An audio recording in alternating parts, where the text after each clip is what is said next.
Walk up to your refrigerator and look at the front of the door, at the ice and water dispenser built right into it, the little paddle you push your glass against, the light, the choice of cubes or crushed.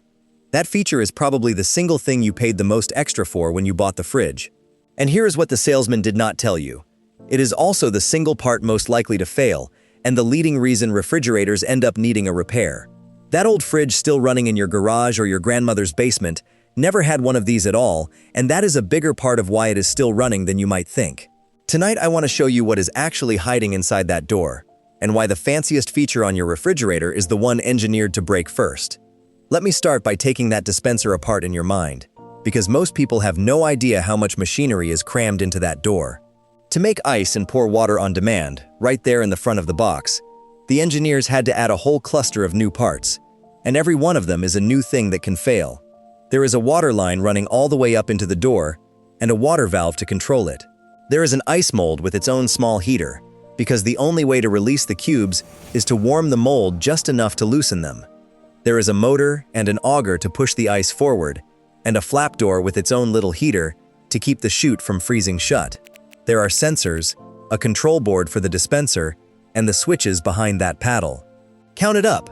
You have just added water, motors, heaters, and electronics, all bundled together, to the coldest and dampest appliance in your entire house. Now sit with how strange that actually is from an engineering point of view. A refrigerator has exactly one job, which is to stay cold. And into that cold, wet box, the dispenser deliberately introduces the four things that cold and wet destroy the fastest. Liquid water, which freezes and cracks things and leaks. Small electric motors, which wear and jam. Heaters, which are always fighting the very cold the fridge is making.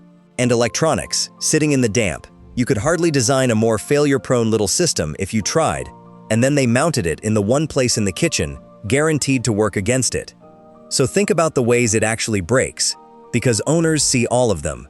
The water line freezes solid and stops the water, or it develops a slow leak and puddles under the fridge. The ice maker jams, or the auger motor burns out, and you get nothing but a grinding noise. The little chute heater fails and the flap freezes shut. The water valve sticks. The dispenser board dies. Any one of those, on its own, sends you looking for a repairman, and none of them have anything to do with whether the fridge is still keeping your food cold.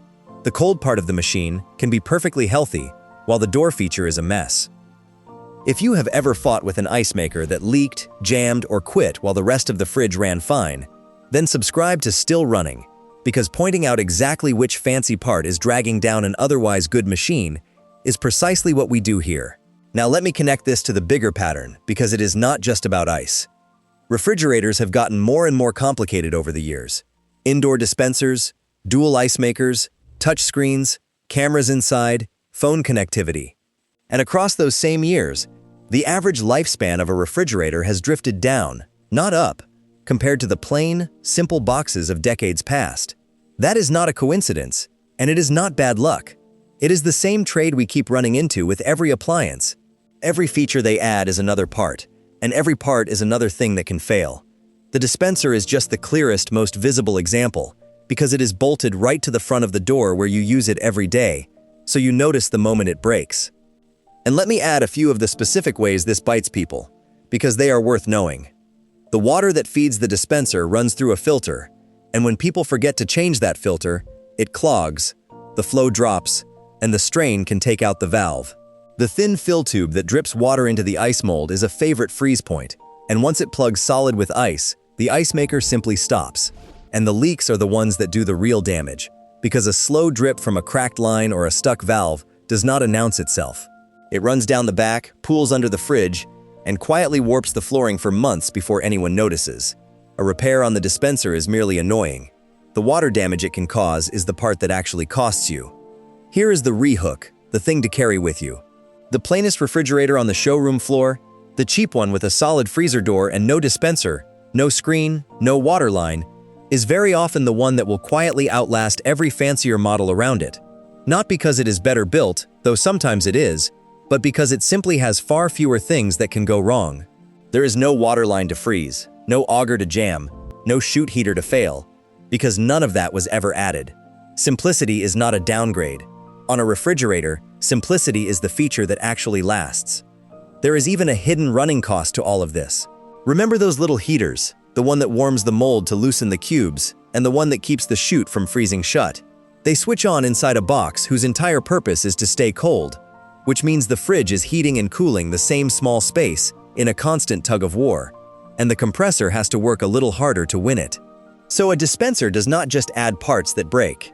It quietly adds to the energy the machine burns every single day it runs. The plain fridge with no dispenser is not only more reliable, it is usually a touch cheaper to run as well, year after year, for the entire life of the machine. You can hear this in what the people who repair and own these machines say. One appliance technician, listing the parts he sees fail again and again, pointed straight at what he called the forsaken ice maker sitting in the refrigerator compartment as one of the classic weak spots. And in the comment sections under these videos, a line that gets repeated and heavily agreed with is that most people do not actually want all the smart features and the gadgets. They would rather have something simple and reliable that just works. The market keeps being told that more features mean a better machine. The people who live with these machines keep quietly saying the opposite.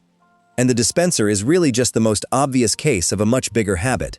That same logic has bolted touchscreens, cameras, and phone connections onto refrigerators, and every one of those is another part living in the damp and the cold, another thing that can glitch or die while the compressor hums along perfectly fine. A screen on a fridge door does not keep your milk 1 degree colder.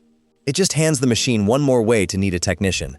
The dispenser is simply the one you notice first, because you touch it every day, and it fails right there where you can see it. So what do you actually do with this? First, when you shop, seriously consider the planer models. If you can live with filling an ice tray and pouring from a pitcher, a refrigerator with no indoor dispenser removes an entire category of the most common repairs from your life, right there at the counter. It is usually cheaper to buy, too, so you save twice. Second, if you do want the ice and water in the door, go in with your eyes open.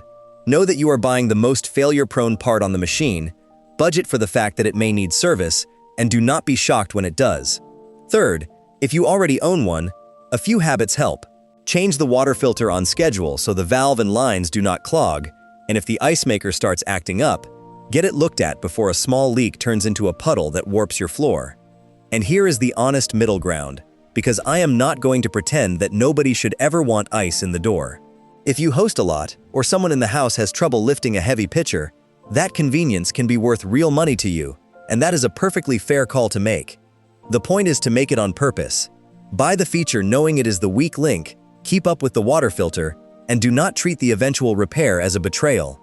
What you should not do is pay a premium for that dispenser without anyone ever telling you that you just bought the most breakable part on the entire machine. I am not telling you that ice in the door is evil, and I am not telling you to go back to chipping at an ice tray if you truly love the convenience. I am telling you to see the trade clearly, the way an engineer or a repairman sees it. That dispenser is a wet, moving, heated machine living inside a cold, damp box, which is close to the worst possible home for it, and that is exactly why it is the first thing to break on a modern refrigerator. Cold hates standing water, cold fights small motors, and cold is brutal on electronics, and the dispenser cheerfully packs all three of them into the coldest corner of your kitchen. The feature they put on the front of the brochure is the feature that ends up on the repair ticket. Once you know that, you get to decide whether the convenience is worth it, instead of learning it the hard way with a leak on the kitchen floor. If you want more of these machines opened up and their weakest parts named out loud, then subscribe to Still Running. Then go look at the front of your fridge door and understand that the shiniest feature on the whole machine is very often the one counting down the fastest, long before the simple part that actually keeps your food cold ever will.